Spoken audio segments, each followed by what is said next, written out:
开，就是砸锅卖铁，我们也得开，救我母亲，是不是啊？你开吧。啊，给你看病这个徐医生，那是我们医院最好的医生，他都说不开，肯定有他的道理，真的非常凶险。你这样吧，你再想想，好吧？也去别的医院再咨询一下。好，大夫，咱们也别说死哈，我也考虑考虑，你一定要救我母亲，好不好？我建议是不开。那我先去了。好，别把片子收一下。好。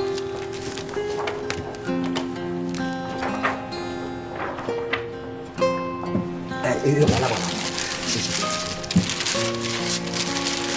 医生，你得救救我吧啊！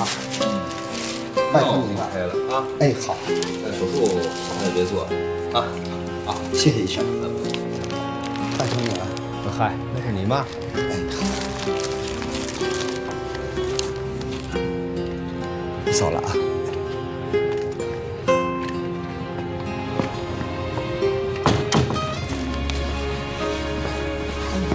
我们走吧。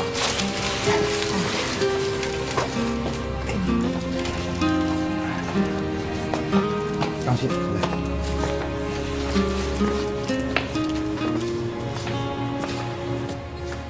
还有吗？最后一个了。嘿，好。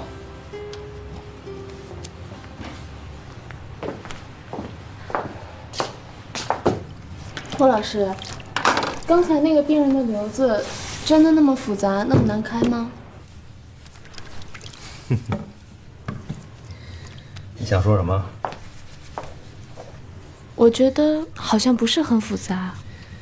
是这样，这当大夫啊，不单单是技术活，有的时候是心理活。你看那么多组都拒了，连徐神现在都拒了，那是有原因的。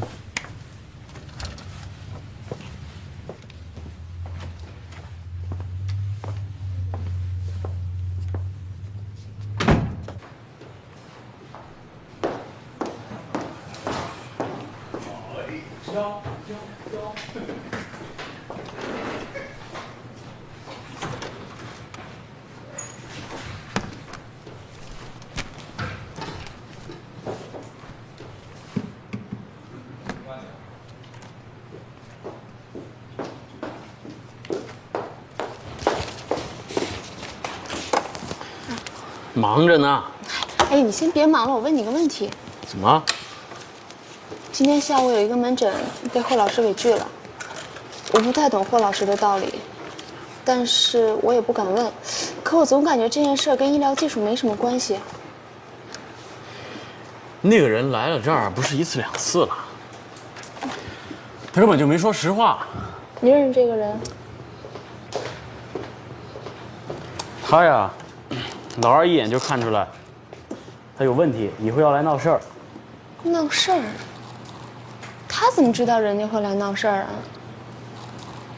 那个男人看起来很老实啊，而且他的态度特别好。看不出来吧？你连这个都看不出来，你好逊。我也看不出来，我分不清谁会在未来的原告席上跟我们站在面对面。我佩服老大老二的火眼金睛，可能这就是长期战斗的经验吧。那照你这么说，我想要在这家医院工作下去的话，除了要提高我的医疗技术以外，还要提高我辨别人的能力，学习勾心斗角。我想这不是我需要从事的职业。哎，莹莹，你觉得老二这个人怎么样？贺老师，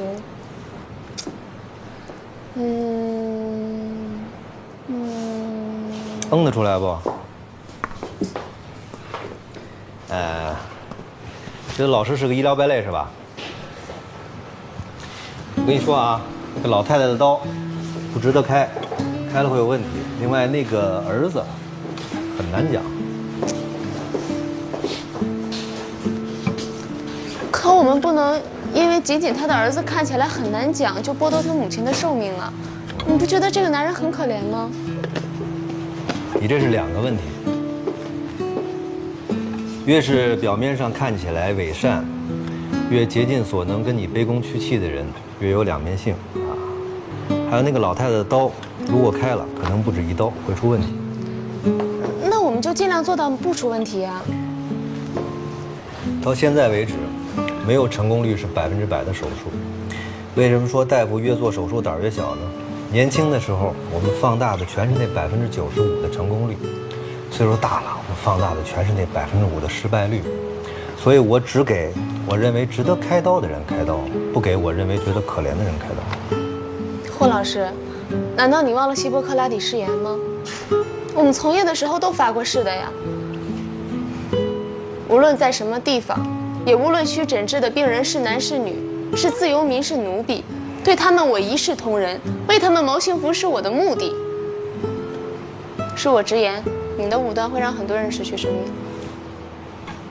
他说的对吗？黄老师，莹莹一直觉得呀，所有的医患关系都应该是剑拔弩张的。后来知道了13姨的事儿以后啊，她才觉得其实挺温馨的。黄老师，您能不能不要把他刚建立起来的信心就这么给抹杀了呢？小本小度，多跟老三学啊，这就是见色忘义的典范。这样吧，你如果能把这个病人找回来，我就给他做手术。来，麻烦你把我的杯子放到办公桌上。真的？你都怀疑我人品了，还不真的？一言为定啊！哎。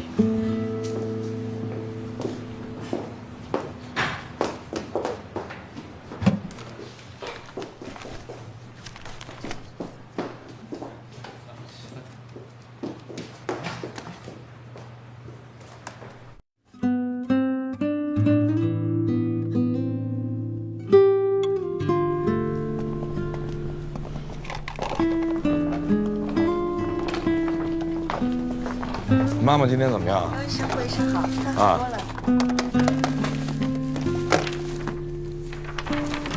没什么地方难受吧？来，我看一看啊。还行，手术很成功啊。现在就是多注意休息，明天就可以吃辅食了，啊。哈。这是新收的病人，很快就要手术了。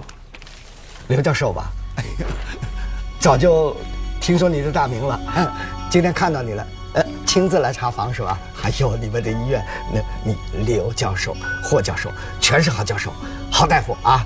对，还有那帮年轻的，年轻有为啊！医院里有这么多的好大夫，加上这么好的条件，我妈交给你们我就放心了。明天动手术吧。好好休息，不要有什么思想负担。没有负担，我妈能交到您这样大夫手里，这是她福气，哪有负担？没有。我们也不是包治百病的，但是我们一定会尽力，这点请你放心啊。放心，我们100个放心，哪有不放心的？哎，谢谢医生，休息吧。哎呦，辛苦辛苦，辛苦。这病人你收的，熟人啊？小的们逼我收的。我看这儿子有问题，满嘴没实话，都是虚的。说真的，认真准备手术，千万别出岔子。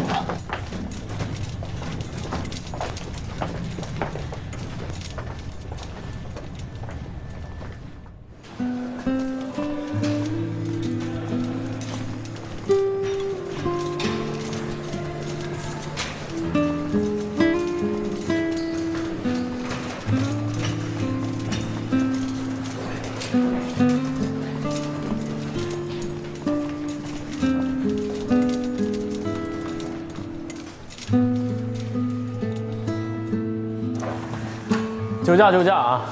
主任让那个老太的儿子给缠住了。哪个老太太？就那个怕出事的老太。不是都挺好的吗？出什么事儿了？你要不要去看一下？我去。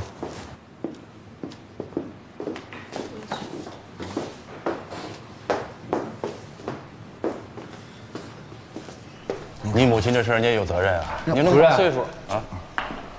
怎么了？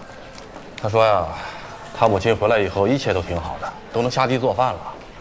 不晓得怎么回事，这1个月回去以后，突然人就反应迟钝了，大小便都不知道。他来问问是不是脑子开刀开出问题了。这个手术完了就回去做饭，是不是累着了？怎么会呢？不是您当初说的吗？正常生活，正常生活就得做饭吧，对吧？开刀之前就会做饭啊。70岁的人了，这个做完手术正常的生活应该是休息。这叫什么话？人活着总得吃饭吧，吃饭就得做饭，对不对？不，没有那意思。这样，老太太在家呢，还是在医院呢？在医院1楼。啊，那咱们做一个检查，看看有什么问题，然后咱们再说。可以啊。啊，那主任，好好解释，啊，人家好，会理解的。好，来给我吧。哎，理解？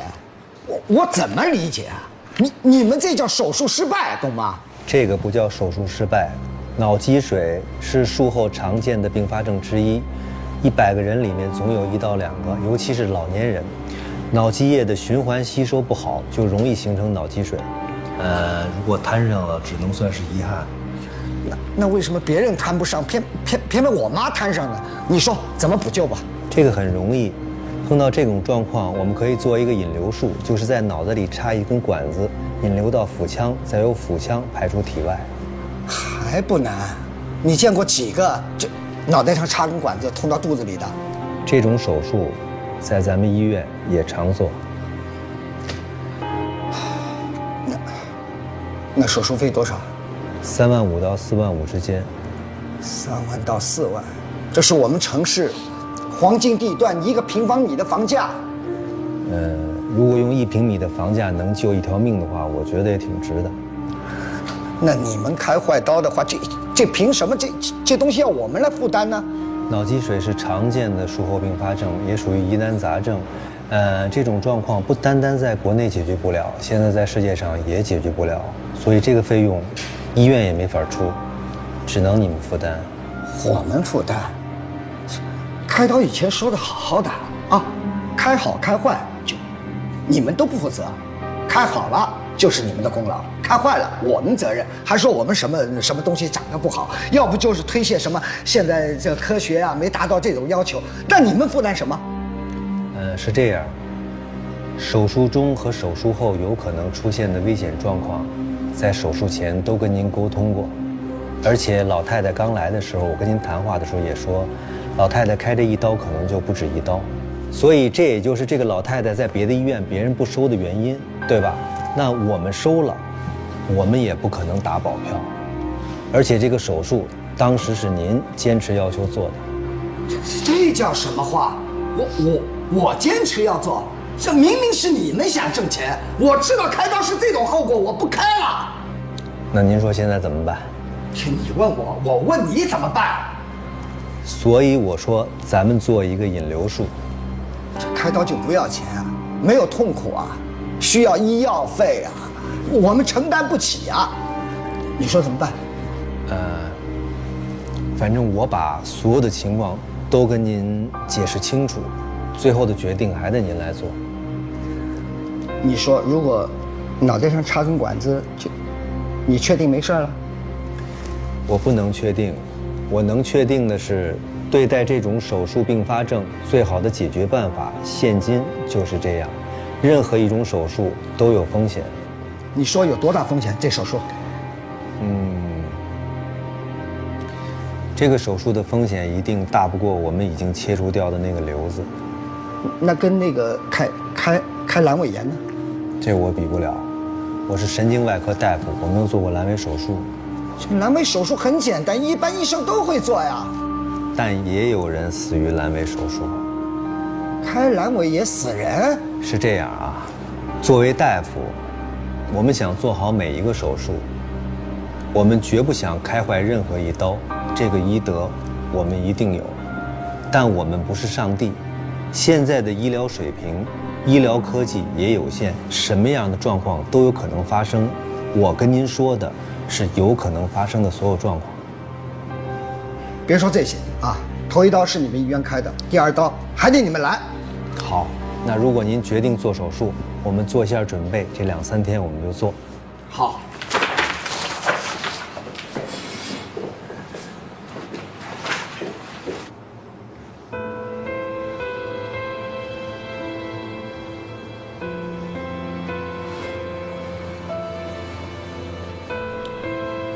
老三，哎，来。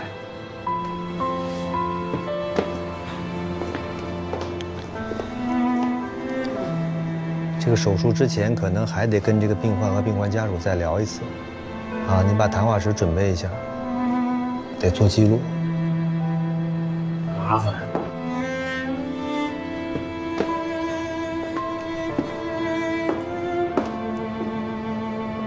对不起，霍老师，都是我不好。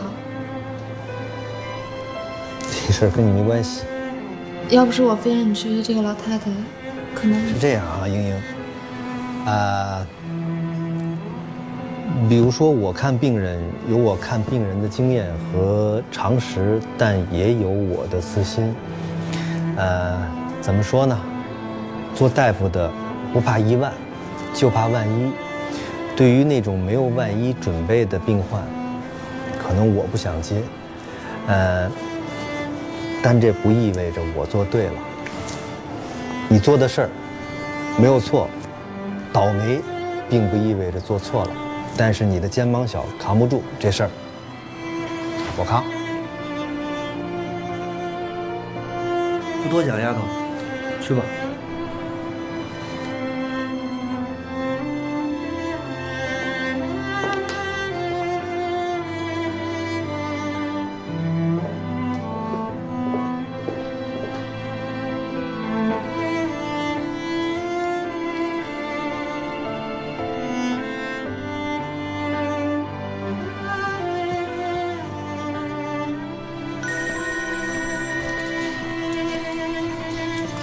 喂，老大，我最近胆儿越来越小。你刘手术你做的最好，刘三妹那个手术，行，那个手术我替你做。好。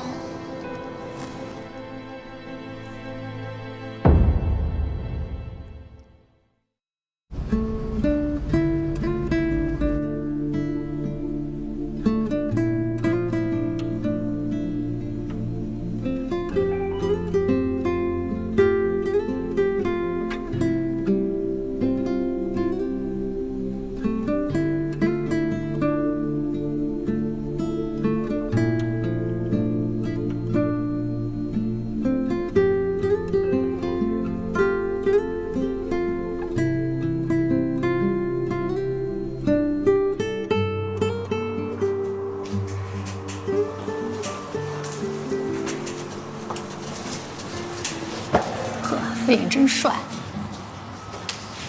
生气了？没有。挨骂了是吧？嗨，算个屁呀！当医生这么多年，挨骂挨得多了。对，去门诊看看顾美人就不气了。他回门诊了？ 2天了，人现在每天是笑面如花，跟过去判若两人，都快成医院一景了。人家生死都放下了，你这点破事儿啊，别往心里去。别气了啊！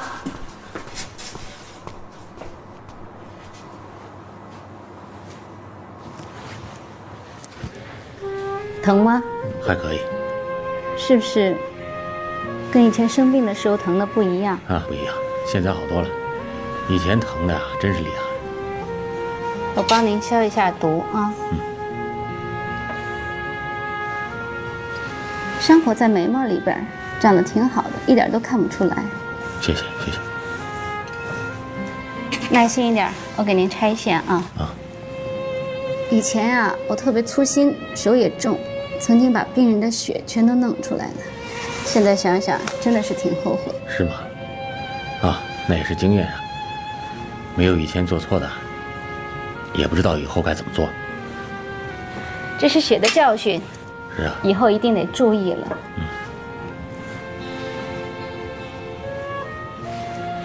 行了，伤口长得挺好的，血肿也消了。您其实也挺幸运的，是癌症的2期，我是甲状腺癌的3期，也恢复得非常非常好。你要有信心啊，快乐的生活。可以了。我刚才在想，哪有这么年轻又这么漂亮的专家？好了，医生，真看不出来，你看上去又健康又漂亮。刚才我还在想呢，像你这么漂亮、年轻的专家，是不是这医院又在骗钱啊？我儿子都上高中了。行了，天热，小心感染。好的，谢谢医生。哎，再见。慢走。哎。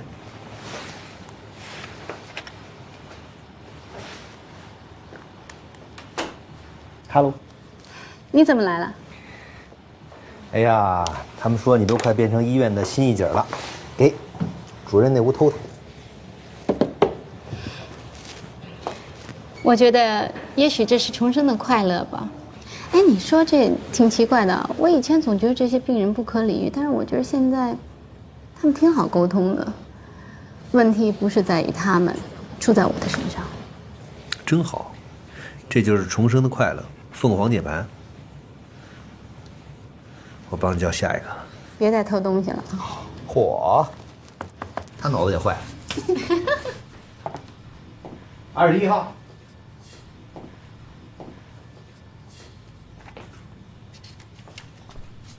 您。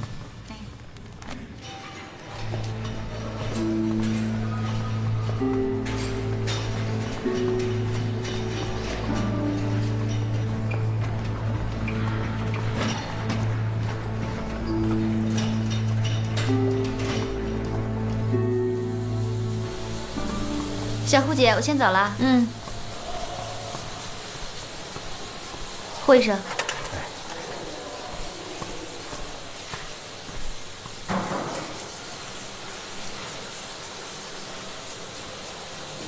哎。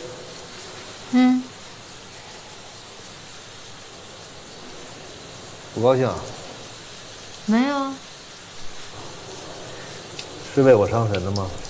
没事儿啊，我这种事儿碰见的多了。还真不是为你，是为我妈。你妈怎么了？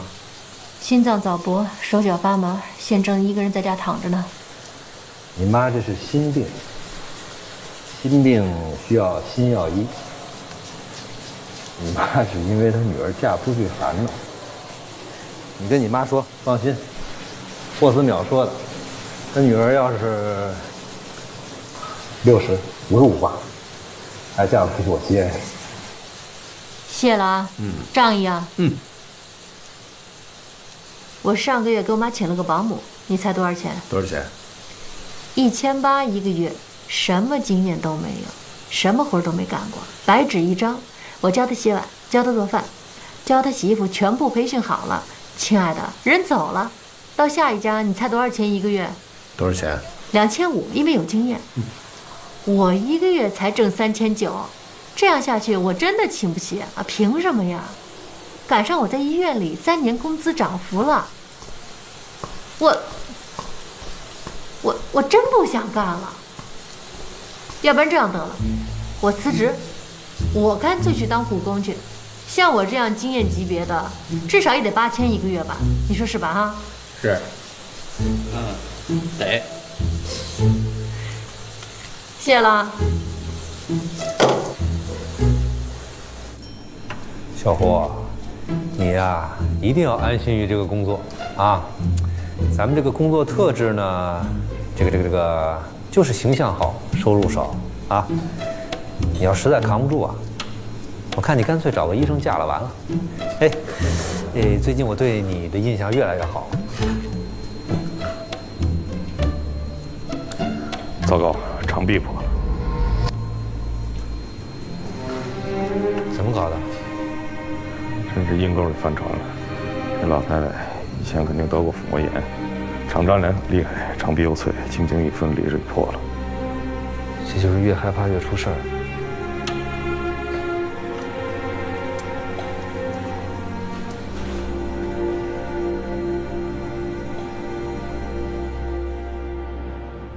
不会吧？开个瘤子，搞个脑积水，就捅根管子把肠穿孔了。你这活体试验呢？这是啊？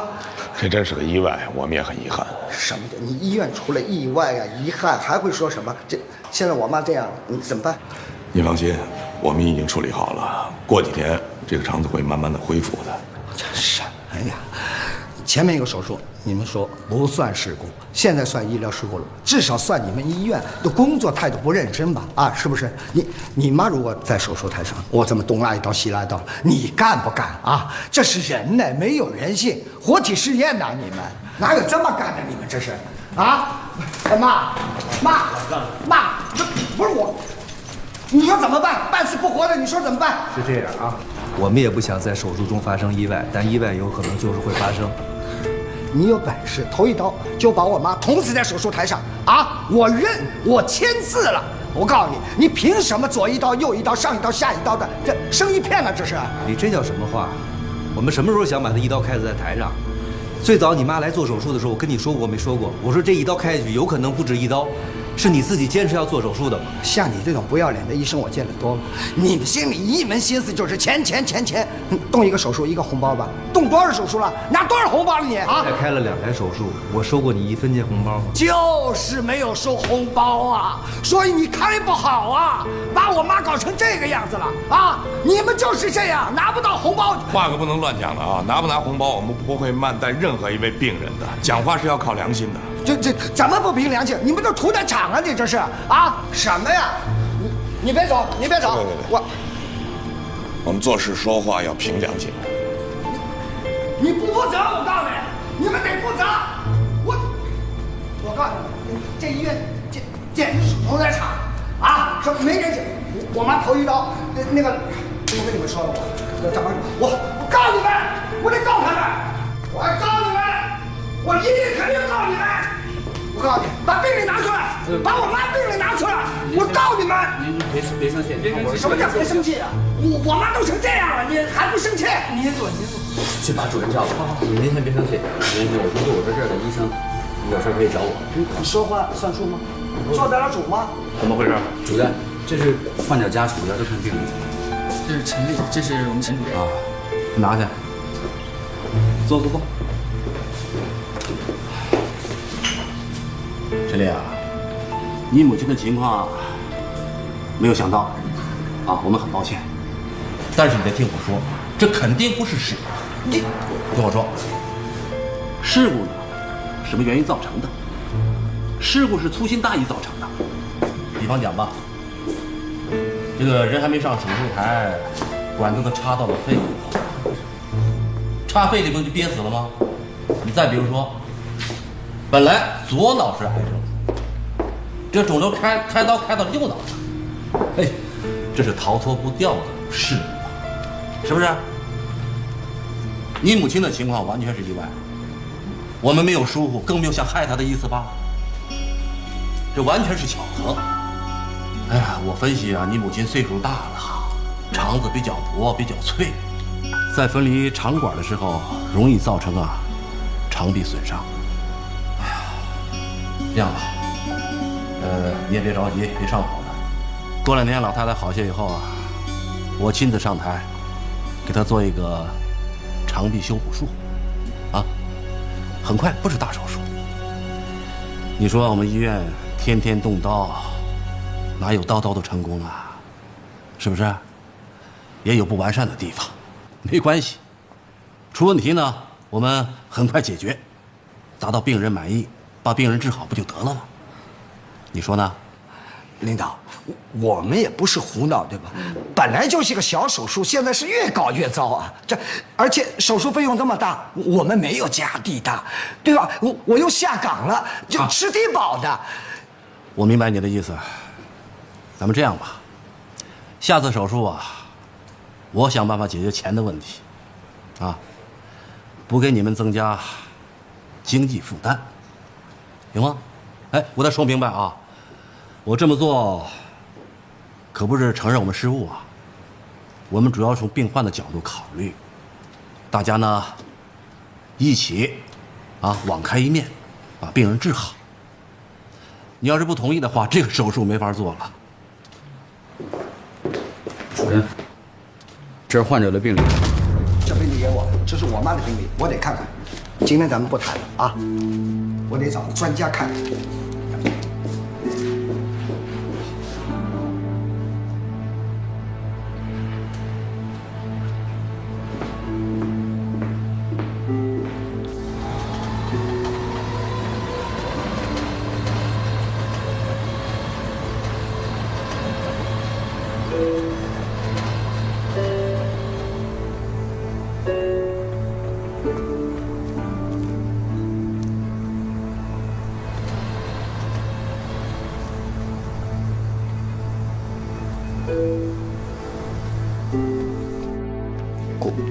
鲁律师是吧？哎，我这儿有个官司想请您帮忙。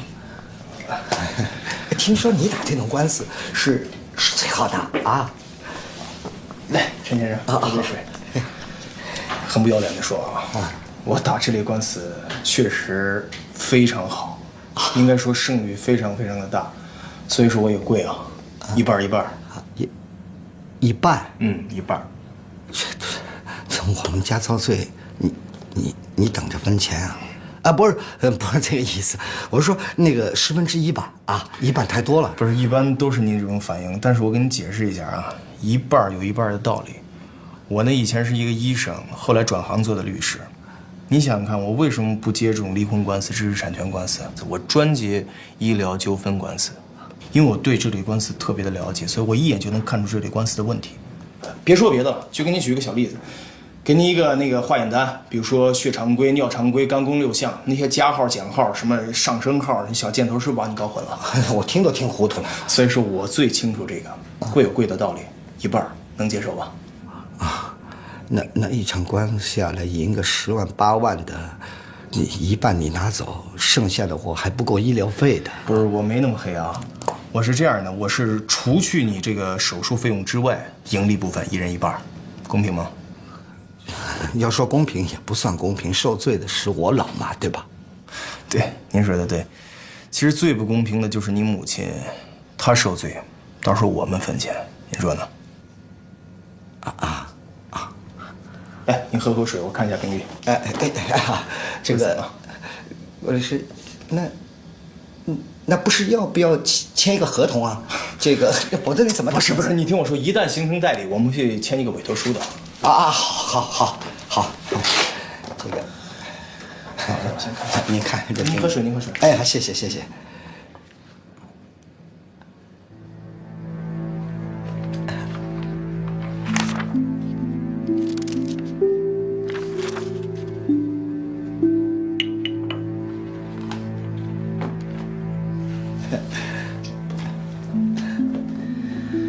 陈先生啊，不好意思，这个官司呢，我不能接。小陈，顾律师，小陈，顾律师，小陈，送一下陈先生。顾律师，顾律师，咱们都说好了对吧？这价钱一半我都依你了。去问小陈，你为什么不接呢？啊，接吧啊！这样，陈先生，我首先向您道个歉，是我不好。那个，声明一点，有一点是我个人的原因，还有就是我看了病历之后呢，这应该算意外，不算事故。真的，算意外不算事故，这两者是有区别的。如果你非要觉得医院应该赔偿的话，你这样，你通过个人，你去和医院协商，能得多少得多少，剩下就算了。什么叫算了？就这么简单？你说算了？这不可能啊！哎，你想，我老妈现在浑身上下躺在医院全是刀疤呀，还插着什么输油？不，什么叫导流管？70多岁的人容易吗？你说算就算了，这不可能啊！你得帮忙啊！陈先生，咱们小点声说话啊！我们这样，你先坐。啊，不是你急解决不了的，你先坐，我坐下跟你说。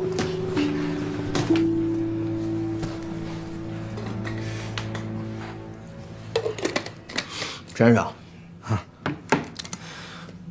我现在做一个假设啊，就是假如我接了这单案子，我们俩现在是不是利益共同体了？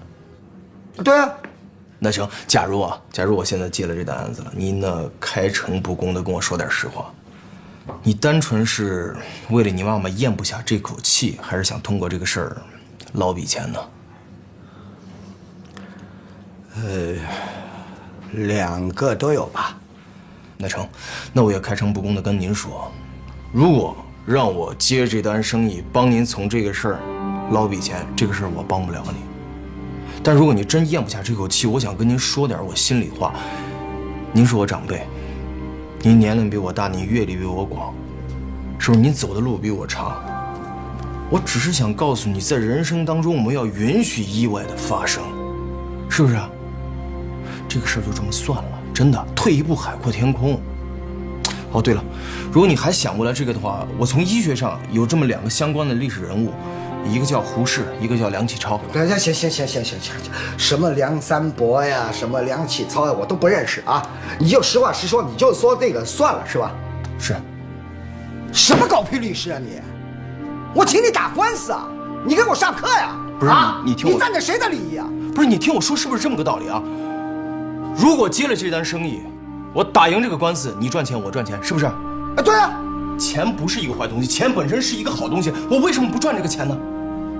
但是我以前做过这个医生，我现在改做律师了。我原来想做这个律师的时候，我就想出口气，但该出的气出了，该接的官司不该接的官司，该赚的钱不该赚的钱，我都做了。但这种事儿只能做几次，做多了就缺德了。从我这儿说，我没说你啊，所以这单事儿我不做，你明白了吗？明白了。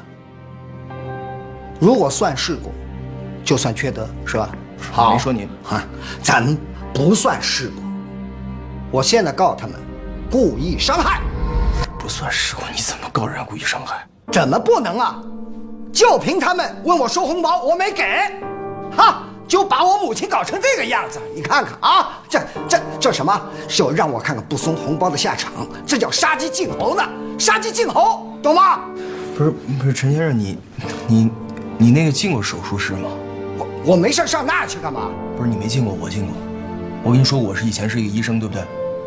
没有差别，根本就没有这个差别。哦，人家医生进了手术室之后，掀开布说，哦，这个病人给我了3000、5000的红包，我给他好好做。咔一掀布，这个病人没给我红包，我不给他好好做，没有差异。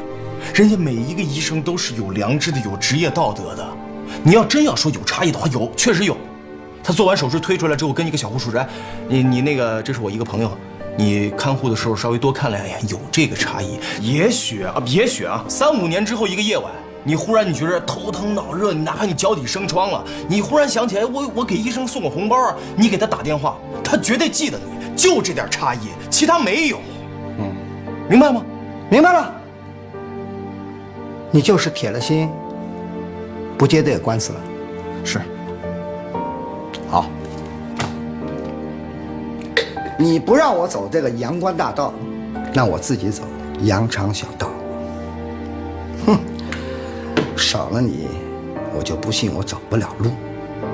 我告诉你，就凭他们医院没收到红包，把我母亲当成活体试验，哼，就凭这我能红遍媒体，我就不信搞不倒搞不臭他们。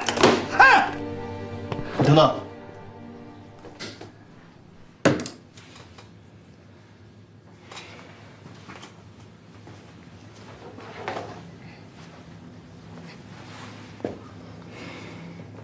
陈先生，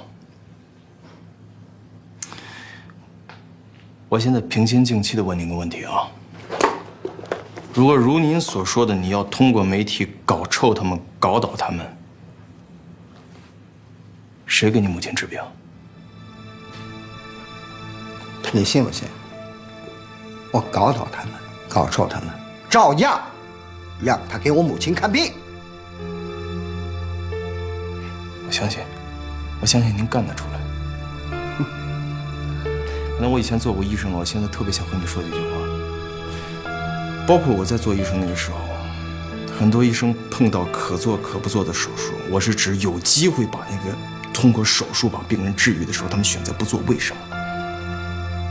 因为你这种人存在，他们不愿意冒这个风险。为什么现在医患关系那么紧张？也因为有你这种人存在。不是，我就纳闷了，你凭什么？你凭什么又要让人拯救你的生命，又要诋毁别人的职业和人格？凭什么？啊？谁还做医生以后？凭什么？没人做医生好啊，那就没有病人了。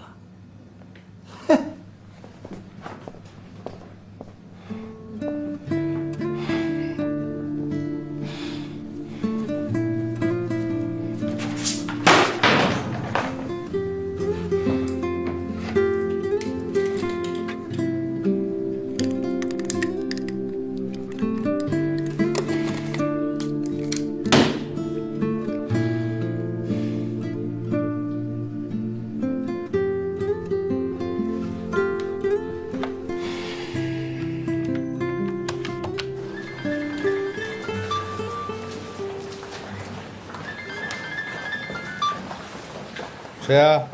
那个老二，我超华。最近你可能有祸要上身。不用你咒我。不是你听我说，刚才有一个人来找我打一个官司，我一看是关于你们的。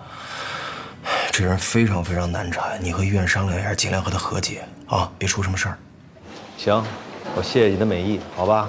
那这样。喂。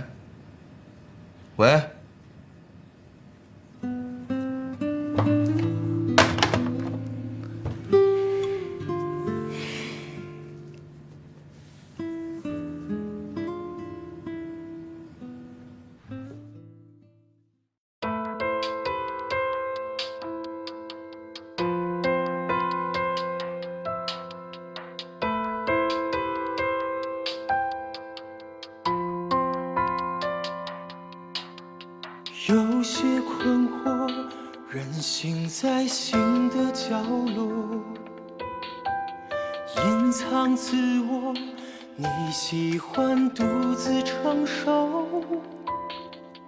因为冷漠，爱在半空中坠落，拒绝感动，一股心荡洒脱。你笑了，我快乐；你沉默，我失落。还有什么顾虑，挣脱不开的心锁？失去爱的世界，冰得那么赤裸裸。我想给你我所有的颜色。